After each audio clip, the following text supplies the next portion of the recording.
Hello, this is Matt on the Moon Family Sedan channel. Crypto markets are in the red today, but nothing crazy, just down a little bit. Typical volatility in crypto. But let's focus on the positive things that don't normally occur in bear markets, because what we're seeing, and if you look at OnChain Metrics and some other stuff, there are all sorts of indications that you should be paying attention to that indicate type of behavior that we see before dramatic moves to the upside ultimately occurring.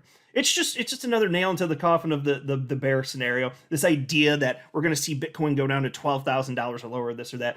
Because look, the only way I see that the bear scenario continuing to play out is if we have a black swan event, a wild card event, in which case we probably got bigger problems, generally speaking, as a society. But outside of that, probably not so much. In fact, there's this headline from the Crypto Basic: XRP set to close above wake-up line for first time since April 2021.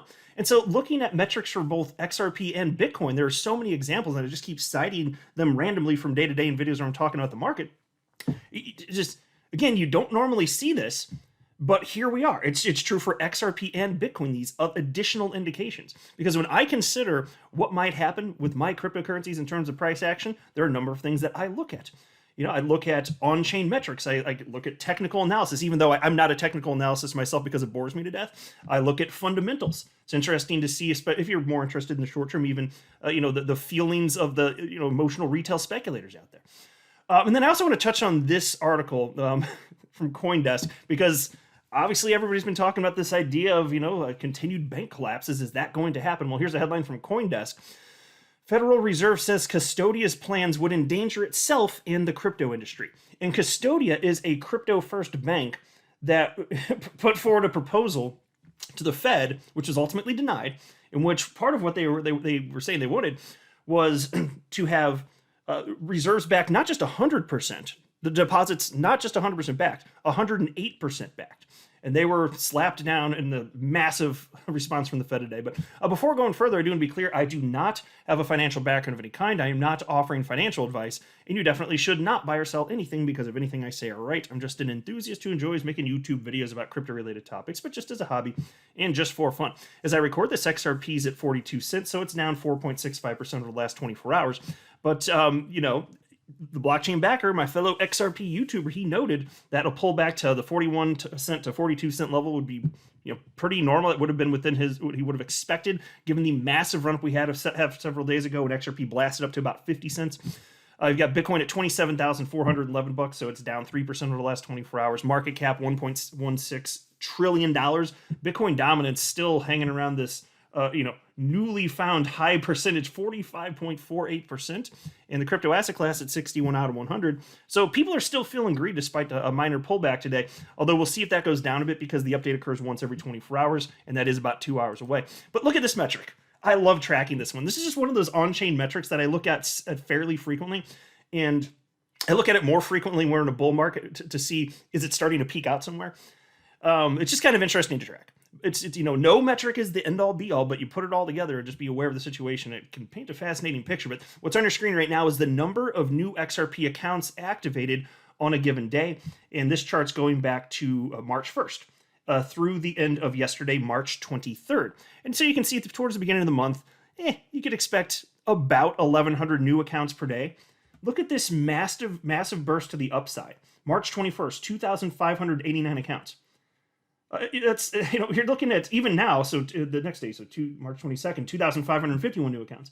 Yesterday, the 23rd, 2,337 accounts. So still up over 100% compared to where we were at the beginning of the month. And I'm going to keep tracking this. Because again, you got to the point where you were somewhat regularly seeing about 1,000 new accounts created per day when we were at the bottoms. Sometimes you'd see like 800 and something new accounts created per day. So we're substantially beyond that at this point. Again, it's just one thing to look at, not the end-all be-all, but interesting nonetheless. I also wanted to briefly mention this headline from you today. XRP traders are closing their longs. Here's what's happening. Look, I don't want to read the article. I read it before recording the video, and it's just kind of silly to have a headline like that, to me personally, closing their long. Well, you had a massive move to the upside, and that's what they acknowledge. And then you saw a pullback after a massive move. Yes, after massive moves, you should come to expect that it's not just going to hang out at the very tippy top forever. That's what's happened. That's it. I don't need to read the rest. And then there's this, though, from the Crypto Basic. XRP set to close above wake-up line for first time since April 2021. And what they were covering is analysis from a chart analyst within our community, Greg Crypto. And the chart's on your screen for those of you that care to look.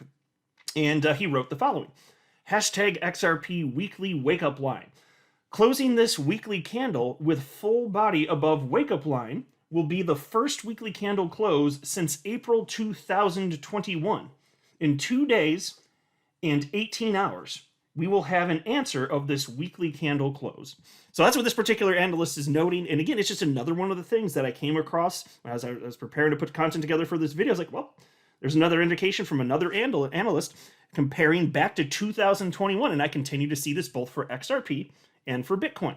So as the days pass, I'm just going to keep citing this stuff because it does paint a picture. And this is not the type of stuff, if you were watching my videos back in like October and November, you'd rarely see stuff like this. You wouldn't see these metrics, the on-chain metrics, and the expectations from reputable analysts. You wouldn't see that stuff.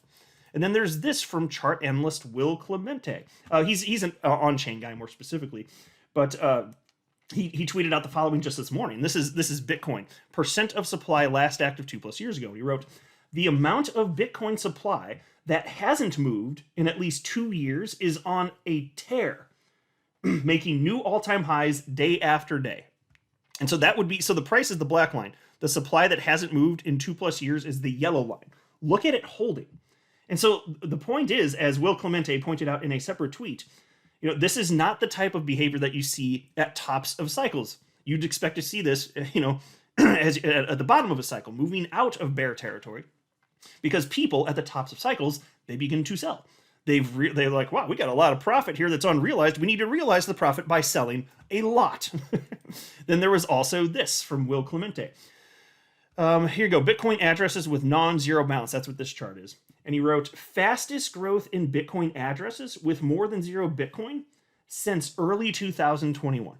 And so look, even if you're not thrilled about Bitcoin, and that's fine, but I'm not excited about Bitcoin. I'm appreciative of Bitcoin. I continue to hold Bitcoin and have since November of 2017.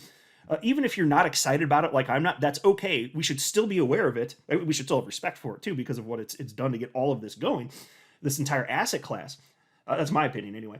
But you need to follow it anyway, because Bitcoin leads the market, whether you like it or not. And I personally just don't give a damn. I'm just aware that it does. And I'm like, okay, I just want a bigger pie. And then I've got my holdings, and XRP is going to be a slice of that, hopefully a big slice. But I want it to have its portion of it. So maybe XRP becomes #1 in market cap one day. If so, great. If not, okay, whatever. I've got broad holdings. That's why I have broad holdings, And then there's this, because with all the banking stuff, I mean, look, I like the idea of diversifying into crypto because of, just complete abuse of the United States dollar and the degree to which you cannot actually trust certain institutions in legacy finance. You never know for sure necessarily what's going to happen with any given bank.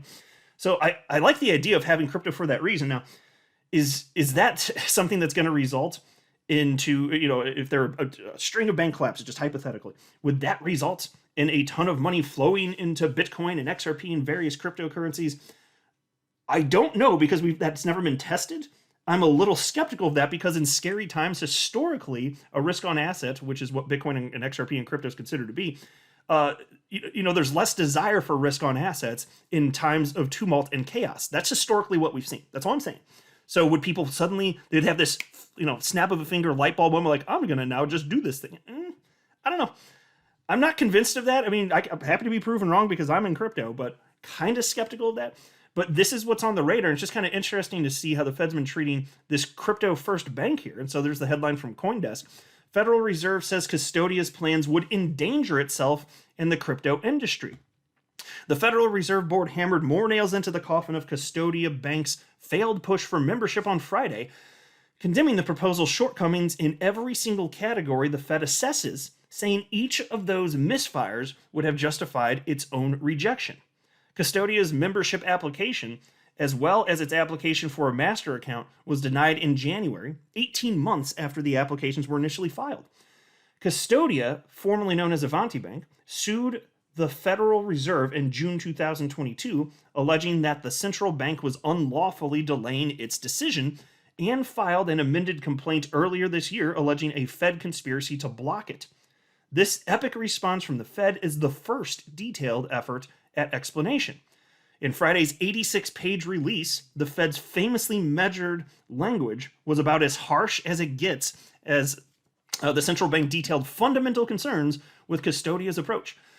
The banking supervisor noted, quote, significant deficiencies in Custodia's ability to manage the risks of its day one activities, end quote, and doubted its ability to handle basic safety measures and to comply with banking laws regarding money laundering. So there you go. The Fed saying this crypto first bank, Custodia Bank, not so safe. That's the argument in a nutshell. I mean, there's more to it, but Anthony Pompliano kind of pointed out the hilariousness of such an assertion, and he tweeted out the following just this afternoon. Custodia Bank sought Fed approval as a bank that holds $1.08 for every $1 deposited.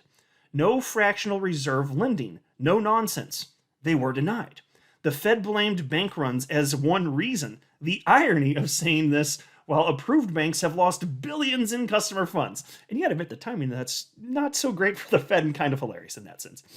Because you're seeing actual failures in the legacy financial system, and here you're like, well, we just want to be a bank that fully backs everything, and then some. And why $1.08?